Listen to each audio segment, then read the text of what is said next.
નમસ્કાર વિદ્યાર્થી મિત્રો, સહજાનંદ ગ્લોબલ સ્કૂલ બાલાસિનોર તરફથી આપ સૌનું સ્વાગત છે. આજે આપણે ધોરણ 7ના ગુજરાતી વિષયમાં પ્રકરણ 10 જોઈશું. વલયની અવકાશી સફર, જેના લેખક છે કિશોર અંધારિયા, જેમનો જન્મ 28/10/1961ના રોજ થયો હતો. કિશોર કનૈયાલાલ અંધારિયાનો જન્મ ભાવનગરમાં થયો હતો. હિમખંડ નવલકથા, મંગળ અમંગળ લઘુ નવલ, વલયની અવકાશી સફર નામે વિજ્ઞાન કથાના પુસ્તકો આપ્યા છે. વલયની અવકાશી સફરને ગુજરાતી સાહિત્ય અકાદમીનું પ્રથમ પારિતોષિક મળેલ છે.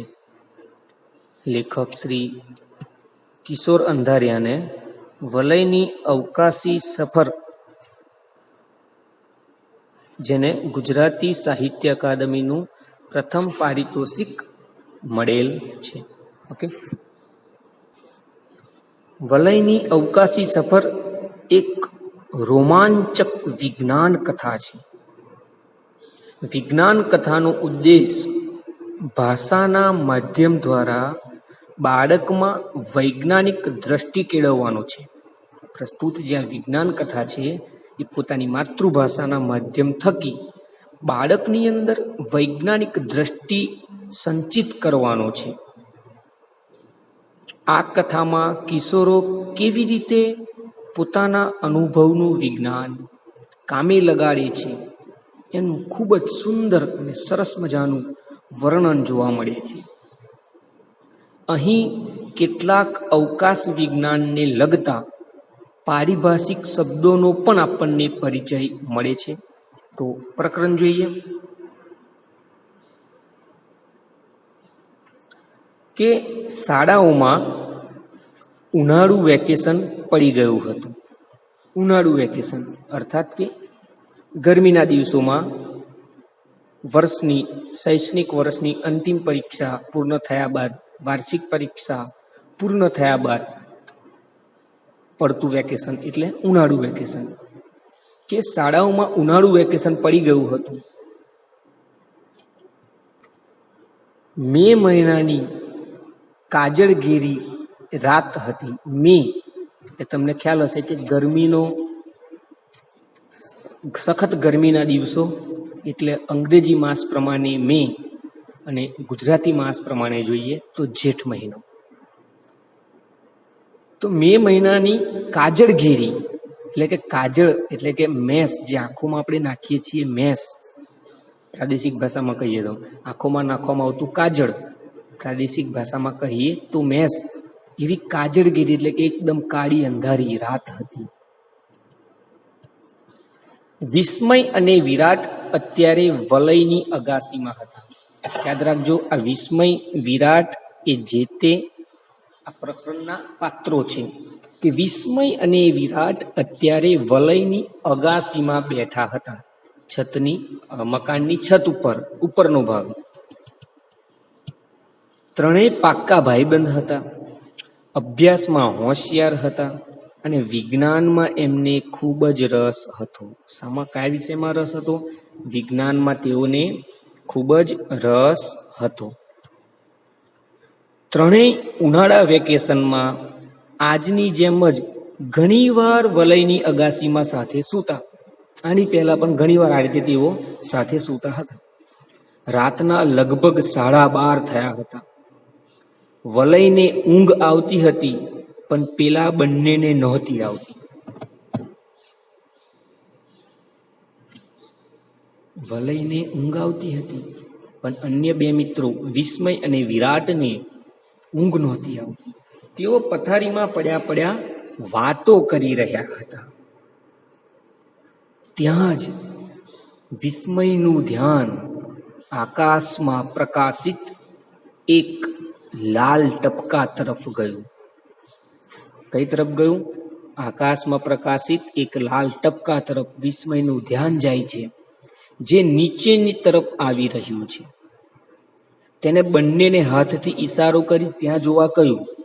જેવું વિસ્મયનું ધ્યાન પેલા નીચે તરફ આવી રહેલા પ્રકાશિત લાલ ટપકા તરફ ગયું કે તરત એને પોતાના બંને મિત્રો વિરાટ અને વલય તરફ વલયને ઈશારો કરીને તે તરફ જોવા કહ્યું. વલય બોલી ઉઠ્યો, અરે આ વગર દિવાળીએ રોકેટ કોને ફોડ્યું વળી? જે લીસોટો થયો હતો એક પ્રકારના રોકેટ જેવો હતો. આથી કહે છે કે વગર દિવાળીએ રોકેટ કોને ફોડ્યું? પરંતુ તેઓની દારૂખાનાના રોકેટ હોવા વિશેની માન્યતા ધીરે ધીરે ભાંગવા લાગી. એ લોકો જેટલા પ્રકાશિત લાલ ટપકા તરફ જોઈ રહ્યા હતા કે જે ધરતી તરફ નીચે આવી રહ્યું હતું, તેને તેઓ દારૂખાનાના રોકેટ માનીને આગળ વિચારતા હતા. પરંતુ તેમની એ માન્યતા ધીરે ધીરે ભાંગવા લાગી. એટલે કે તેમને સમજવા લાગ્યું કે આ કોઈ દારૂખાનાનું રોકેટ નથી. ટપકું મોટું થવા લાગ્યું. જેમ જેમ નજીક આવતું ગયું એમ તેનો રાતા રંગનો પ્રકાશ પણ વધુ લાગવા માંડ્યો. જેમ જેમ ટપકું નજીક આવ્યું એમ એનો પ્રકાશ થવાની જે ઝડપ હતી તે વધવા લાગી, એટલે કે વધુ પ્રકાશિત થવા લાગ્યો. એની આસપાસનો આકાશનો વિસ્તાર ઝળહળી ઉઠ્યો, એટલે કે પ્રકાશિત થઈ ગયો. જેમ ચંદ્રની આસપાસ ચાંદની એટલે કે આછેરો ચંદ્રનો પ્રકાશ હોય છે, તેમ આ લાલ ટપકાનો પ્રકાશ પણ વધ્યો અને એની આસપાસ પણ તેનો પ્રકાશ ફેલાવા લાગ્યો, એટલે કે ઝળહળી ઉઠ્યો. આ ચમકતો પદાર્થ જમીનથી નજીક પહોંચી ગયો. ચળકતો પદાર્થ જમીનથી નજીક પહોંચ્યો. વલયના ઘરની પાછળના ભાગે મોટું મેદાન હતું કે જ્યાં દિવસે તેઓ ક્રિકેટ રમતા. એ લાલ રંગધારી પ્રકાશિત આકાર ધીરે ધીરે આ મેદાન પર ઉતર્યો. વલયના ઘરની પાછળ એક મોટું મેદાન હતું કે જ્યાં દિવસે તેઓ ક્રિકેટનો આનંદ માણતા હતા. આ લાલ પ્રકાશિત ટપકું જે જમીનથી નજીક આવતા ધીરે ધીરે મોટું થતું જતું હતું, એ હવે આ મેદાનમાં કે જ્યાં તેઓ દિવસે ક્રિકેટ રમતા હતા એ મેદાનમાં ઉતરવા લાગ્યું. જોવાનું એ હતું કે એનો કોઈ અવાજ નહોતો. રાત્રિની નીરવ શાંતિમાં, નીરવ એટલે કે અવાજ વગરની, નીરવ એટલે રવ એટલે અવાજ, રવ એટલે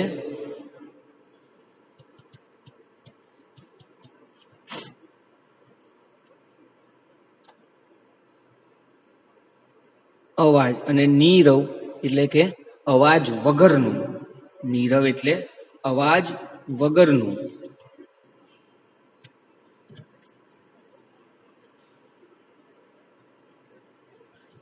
આ રાત્રિની આ નીરવ શાંતિમાં આ વિચિત્ર ઘટના જોઈ તેઓ અચંબામાં પડી ગયા.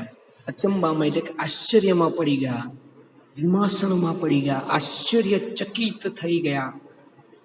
એનો રાતો પ્રકાશ અગાસીમાં એમના સુધી પહોંચતો હતો, એટલે કે જે એ લાલ ટપકાનો પદાર્થ મેદાનમાં ઉતર્યો હતો એ પ્રકાશ છેક આ ત્રણ જણ જ્યાં અગાસીમાં સૂતા હતા ત્યાં સુધી પહોંચતો હતો. એક અજ્ઞાત ડરથી તેઓ ક્ષણવાર એકબીજા સાથે કઈ બોલી ન શક્યા. અજ્ઞાત એટલે કે શું થવાનું છે એની કઈ ખ્યાલ નથી, એનું કઈ જ્ઞાન નથી. એવા અજ્ઞાત ડરથી તેઓ એકબીજા સાથે કઈ વાતચીત કરી ન શક્યા, બોલી ન શક્યા, એટલે કે એકદમ મૂક થઈ ગયા. આખરે વિરાટ ધીમા અને ભયભીત અવાજે બોલ્યો, આવું મોટું પ્રકાશિત ગોળા જેવું શું હશે ને અત્યારે વળી અહીં? ત્રણમાંથી શરૂઆતમાં અજ્ઞાત ડરથી કોઈ કંઈ જ બોલી ન શક્યું, પરંતુ વિરાટે થોડી હિંમત કરી, છતાં પણ થોડા ભયભીત અવાજે એ બોલ્યો કે આવું મોટું પ્રકાશિત ગોળા જેવું શું હશે ને અત્યારે વળી અહીં? વિસ્મયે તેનો હાથમાં લઈ કહ્યું, ગભરાતો નહીં, મારું અનુમાન છે આ કોઈ બીજા ગ્રહનું યાન લાગે છે. શું કહે છે? ગભરાતો નહીં, મારું અનુમાન છે, મારો માત્ર એક અંદાજ છે કે આ પૃથ્વી જેવા જ એક બીજા ગ્રહનું યાન લાગે છે. પૃથ્વી જેવા જ બીજા ગ્રહનું અવકાશી યાન લાગે છે. આપણા રોકેટ કે સ્પેસ શટલ જેવું જ, જેમ આપણી પૃથ્વી પરથી મંગળ કે ચંદ્ર પર જવા માટે જેવું અવકાશી યાન બનાવવામાં આવે છે, તેવું જ આ એક સ્પેસ શટલ છે, રોકેટ છે. પરંતુ એથી કેટલું ઘણું આધુનિક આપણા જે રોકેટ કે કોઈ ઉપગ્રહ કે કોઈ અવકાશી યાન અન્ય ગ્રહ માટે જ્યારે બનાવવામાં આવે છે, તેનાથી તો કેટલું આધુનિક, એટલે કે વધુ એડવાન્સ ટેકનોલોજી વાળું આ તો આપણને દેખાઈ રહ્યું છે.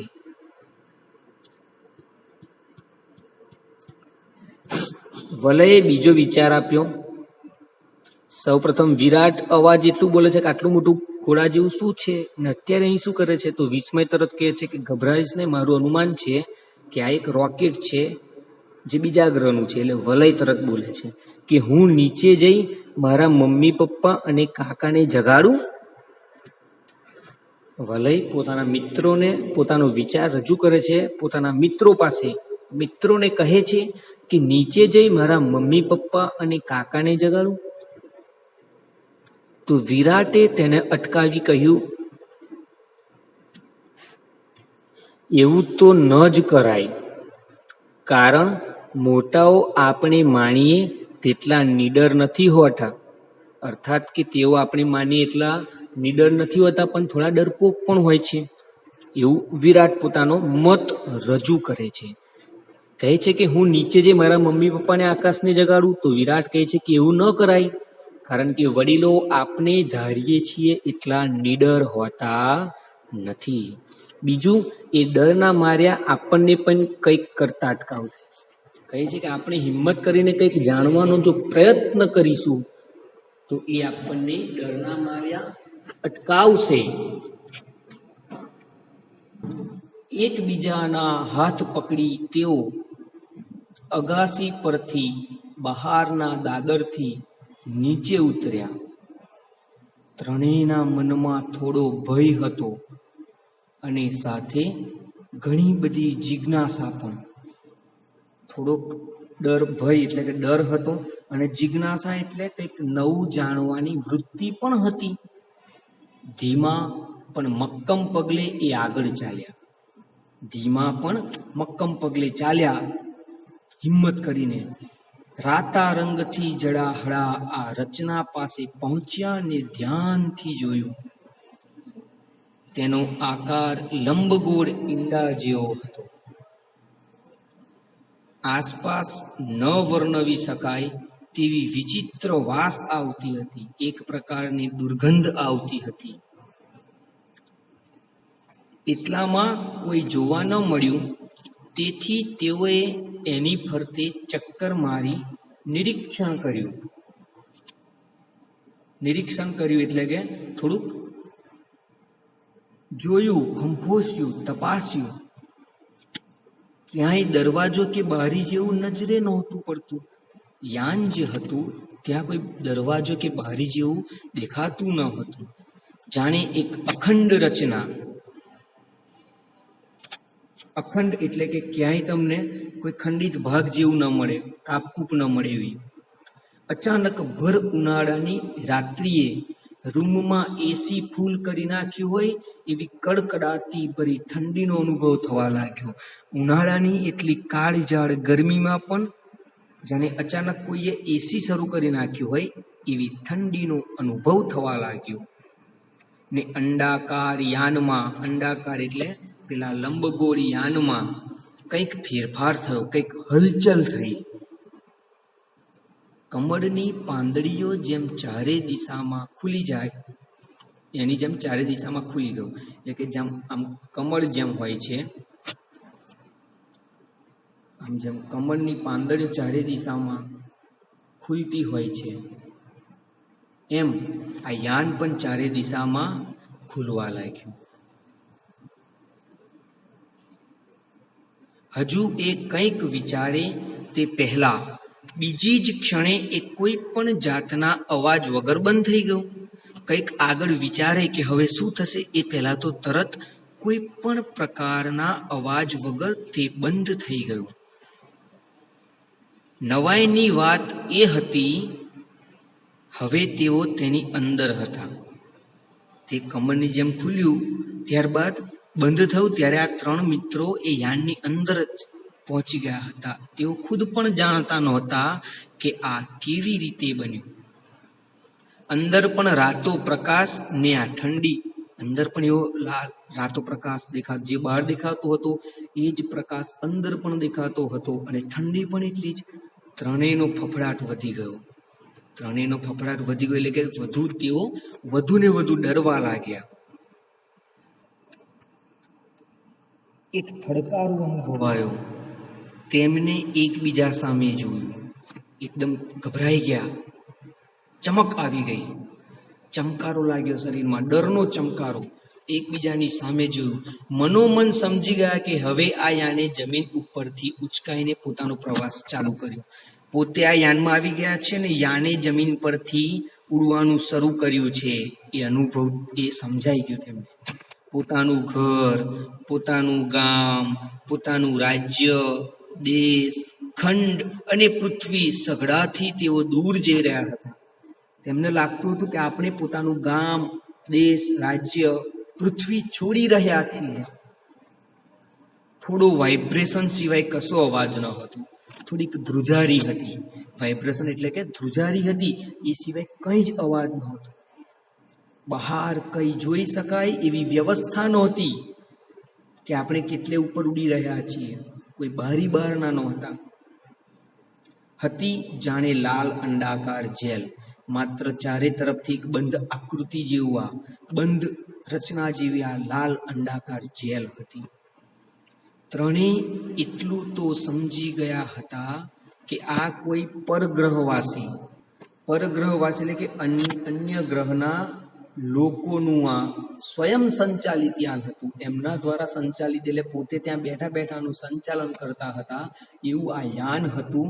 અને આ તેઓ હવે તેમના કેદી છે. એટલે કે આ ત્રણ મિત્રો હવે એ પરગ્રહવાસીઓ નું આ સ્વયં સંચાલિત જે યાન છે તેના હવે આ ત્રણ એમાં કેદ થઈ ગયા છે. એટલે કે તેના કેદી છે. જોઈએ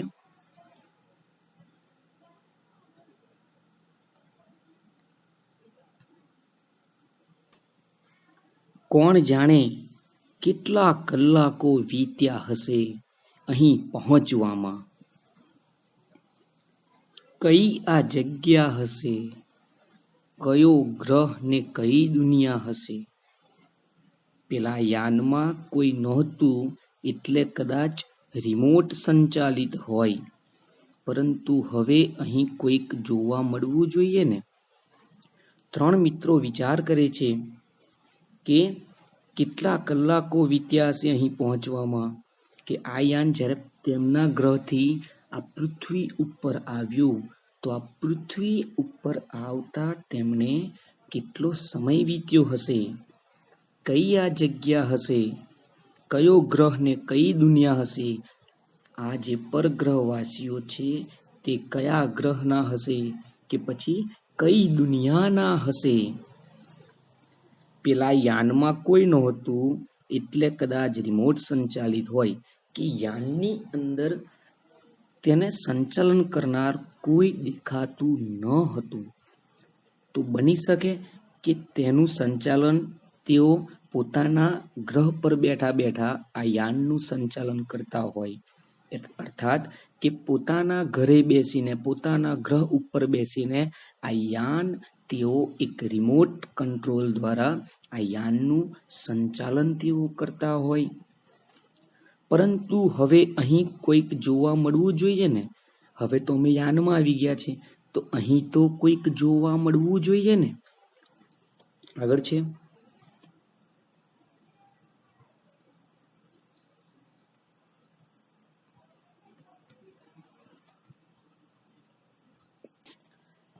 યાન દ્વારા તેઓ આ વિચિત્ર દુનિયામાં પહોંચી ગયા હતા.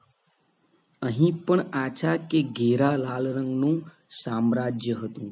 જે વિચિત્ર દુનિયામાં પહોંચ્યા હતા ત્યાં આછા કે ઘેરા લાલ રંગનું સામ્રાજ્ય હતું. સામ્રાજ્ય લાગતું હતું. ઠંડી પણ ખૂબ હતી.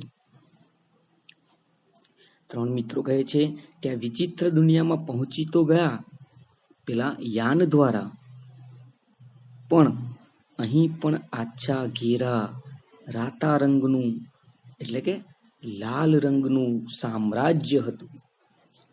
ઠંડી પણ ખૂબ જ હતી.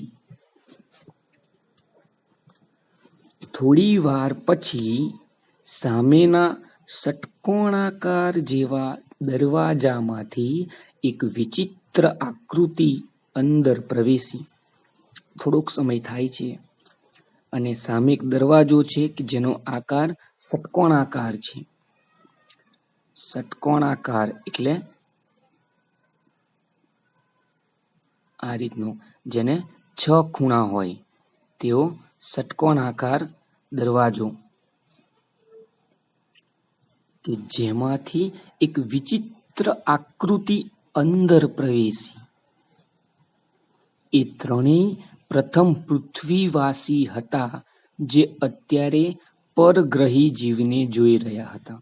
એ ત્રણેય મિત્રો પૃથ્વીવાસી જે હતા, પૃથ્વી ગ્રહના રહેવાસી હતા, એટલે કે પૃથ્વીવાસી હતા, કે જે અત્યારે પરગ્રહી જીવને જોઈ રહ્યા હતા. જે પેલી વિચિત્ર આકૃતિ હતી, ષટકોણાકાર દરવાજામાંથી એક વિચિત્ર આકૃતિએ જે પ્રવેશ કર્યો હતો, એ પ્રવેશ કરનાર જીવને આ પૃથ્વીવાસી એ પરગ્રહીને જોઈ રહ્યા હતા. વિરાટને યાદ આવ્યું, આજ ઈટી એટલે કે એક્સ્ટ્રા ટેરિસ્ટ્રિયલ, આજ ઈટી એટલે કે એક્સ્ટ્રા ટેરિસ્ટ્રિયલ. ટેરિસ્ટ્રિયલ અર્થાત કે ધરતીનું, ધરતી કે પૃથ્વી પરનું, પાર્થિવ કોરી જમીન પરનું અંગ્રેજી શબ્દ છે જેનો આ અર્થ થાય છે. કહે છે કે આજ એ એક્સ્ટ્રા ટેરિસ્ટ્રિયલ. પ્રશ્ન પૂછે કે આજ એ ઈટી એટલે કે એક્સ્ટ્રા ટેરિસ્ટ્રિયલ. એનું શરીર રાખોડી રંગના રબરમાંથી બનેલું હોય તેવું નરમ પોચું લાગતું હતું. જે એક્સ્ટ્રા ટેરિસ્ટ્રિયલ જેને આ માને છે, થોડુંક સંદેહ જાય છે. જે પરગ્રહવાસી જેવી એક વિચિત્ર આકૃતિ છે, તેનું શરીર રાખોડી રંગના રબરમાંથી બનેલું હોય તેવું નરમ પોચું, દબાવી શકાય તેવું ઉશિકા જેવું નરમ પોચું લાગતું હતું. નાક કાન જેવી રચના કડાતી નહોતી, એટલે કે કડાતી નહોતી અર્થાત કે દેખાતી નહોતી. નાક કે કાન જેવી કોઈ રચના તેમને દેખાતી નહોતી. આંખો કપાળથી ઘણી નીચી, વિચિત્ર અને સંપૂર્ણ ગોળ હતી. આંખો કપાળથી નીચી, થોડી વધુ પડતી નીચી, વિચિત્ર હતી એક, અને સંપૂર્ણ ગોળ હતી. આપણી જે થોડી લંબગોળ અને બંને બાજુ છે ખૂણા પડતા હોય એવી નહોતી, માત્ર સંપૂર્ણ ગોળ હતી. પક્ષીની જેમ તેની ઉપર પાંપણો નહોતી. પક્ષીની જેમ આંખો ઉપર કોઈ પાંપણો નહોતી. અહીં આકૃતિમાં તમે જોઈ શકો છો એનો અંદાજિત કે આંખો ગોળ હતી, કોઈ પાંપણ જેવું હતું નહીં. માથાનો ભાગ મોટો હતો અને તેની પર વાળ નહોતા. રાખોડી રંગના માથા પર એરિયલ જેવી 2-3 રચના લગાડેલી હતી. માથું મોટું, ઉપર વાળ નહોતા અને એરિયલ જેવી 2-3 રચના એટલે કે એન્ટીના જેવું 2-3 રચના હતી, એન્ટીના જેવી. એટલી વારમાં એ વિચિત્ર જીવ તેની સાવ નજીક આવી ગયો. હવે આ વિચિત્ર જીવ છે એ તેની સાવ નજીક આવી જાય છે. તેણે વારા ફરતી ત્રણેયના હાથને પોતાના હાથ વડે સ્પર્શ કર્યો. જે પરગ્રહવાસી છે, એક વિચિત્ર રચના છે, તે આ ત્રણેય મિત્રો વિરાટ, વિસ્મય અને વલયને પોતાના હાથ વડે સ્પર્શ કરે છે. તેના હાથના વિચિત્ર લાંબા આંગળાઓ અને એ આંગળા ઉપર પુશ બટન જેવી સ્વિચો જોડાયેલી હતી. એ પરગ્રહવાસીને લાંબા આંગળાઓ જે હતા હાથના, એના ઉપર પુશ બટન જેવી વિચિત્ર પ્રકારની એક સ્વિચો પણ જોડાયેલી હતી. આંગળીઓની ઉપર નાનું ગોળ બટન દબાવી શકાય તેવી સ્વિચ હતી. કદાચ એમાંથી કોઈ એવો પ્રવાહ તેઓના શરીરમાં વહ્યો કે તરત જ ત્રણેય ખેંચાતા એની પાછળ ચાલવા લાગ્યા. કહે છે કે એ જે વિચિત્ર પરગ્રહવાસીની જે રચના આકૃતિ હતી, એ વિચિત્ર જે પરગ્રહવાસી હતો, તેને આંગળા વડે જ્યારે સ્પર્શ કર્યો ત્યારે એ આંગળા ઉપર એક પુશ બટન, દબાવી શકાય તેવા બટનની એક સ્વિચો હતી અને એ સ્પર્શ કર્યો તો એના જ કારણે પોતાના શરીરમાં કંઈક એવો પ્રવાહ શરીરમાં વહેવાનું શરૂ થઈ ગયું અને એના જ કારણે તેઓ ખેંચાતા એ પરગ્રહવાસીની પાછળ ચાલવા લાગ્યા. તેઓ કેટલાક ષટકોણાકાર બાંધકામો વટાવી, એટલે કે ષટકોણાકાર જે દરવાજા નાના હતા તે વટાવી એક ઘણા મોટા ષટકોણ હોલમાં પ્રવેશ્યા. નાના ષટકોણાકાર દરવાજાઓ એટલે મતલબ કે બાંધકામો પસાર કરતા અંતે એક ઘણા મોટા ષટકોણ હોલમાં પ્રવેશ કરે છે. પેલા વિચિત્ર જીવ જેવા અહીં કેટલાય રાખોડિયા રંગના જીવો હતા. જે વિચિત્ર જીવ હતો એના જેવા તો કેટલાય રાખોડિયા રંગના પરગ્રહવાસીઓ અહીં તેમને દેખાયા. જાણે ભેદી ભૂતાવળની દુનિયા હોય.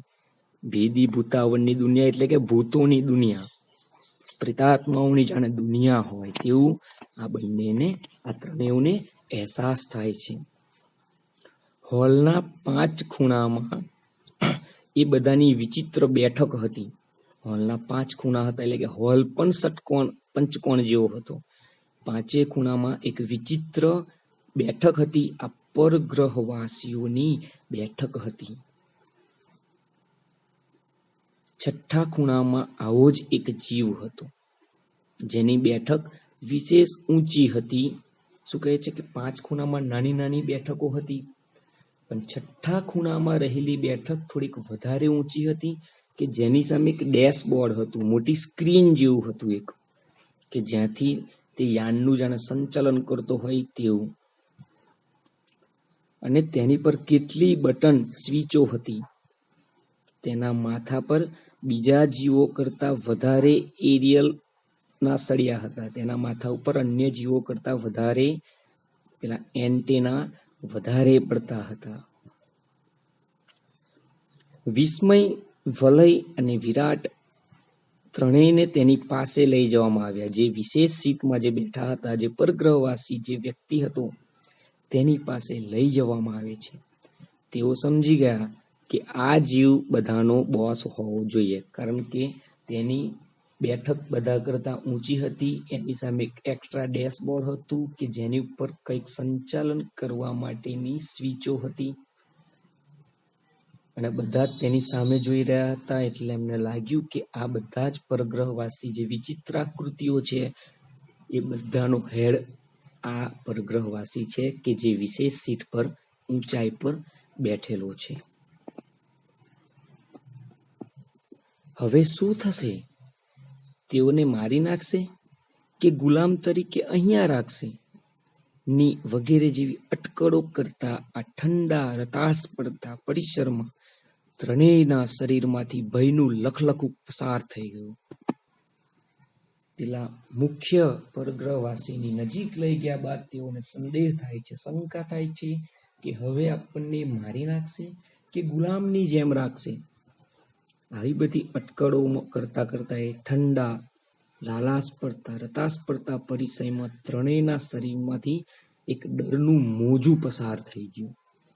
બોસ લાગતા પરગ્રહીએ તેઓની નજર માંડી અને પિયાનો વગાડતો હોય એમ ડેશબોર્ડ પર આંગળીઓ ફેરવવા માંડી. જાણે કંઈક કામ કરતો હોય એમ નજર પહેલા તો નાખી ત્રણેય પર, અને જાણે પિયાનો વગાડતો એમ પેલા ડેશબોર્ડ પર આંગળીઓ ફેરવવા લાગ્યો. અર્થાત કે ડેશબોર્ડ પર આવેલા બટન જે હતા ઘણા બધા, એ બટનોમાંથી કંઈક સંચાલન કરતો હોય, કંટ્રોલ કરતો હોય તેવું તેમને લાગ્યું. જેવી આંગળી અટકી કે એ કંટ્રોલ બોર્ડની સ્પીકર જેવી એક રચના હતી, સ્પીકર જેવી કે એ રચનામાંથી અંગ્રેજીમાં અવાજ આવ્યો. જેવી ડેશબોર્ડ પર આંગળીઓની અટકી કે સ્પીકરમાંથી અંગ્રેજીમાંથી કંઈક જાણે અવાજ આવ્યો હોય. અલબત્ત એ અવાજ યાંત્રિક હોય એમ લાગ્યું કે પૃથ્વીવાસીઓ, અમારે તમારું અપહરણ કરવું પડ્યું છે. અમે અહીંથી પૃથ્વી પર જે યાન મોકલ્યું હતું તેમાં તમે ઝડપાઈ ગયા. શું કહે છે કે પૃથ્વીવાસીઓ, અમારે તમારું અપહરણ કરવું પડ્યું છે. અમે અહીંથી પૃથ્વી પર જે યાન મોકલ્યું હતું તેમાં તમે ઝડપાઈ ગયા છો. આગળની માહિતી આપણે આગળના વિડીયોમાં, અન્ય વિડીયોમાં જોઈશું.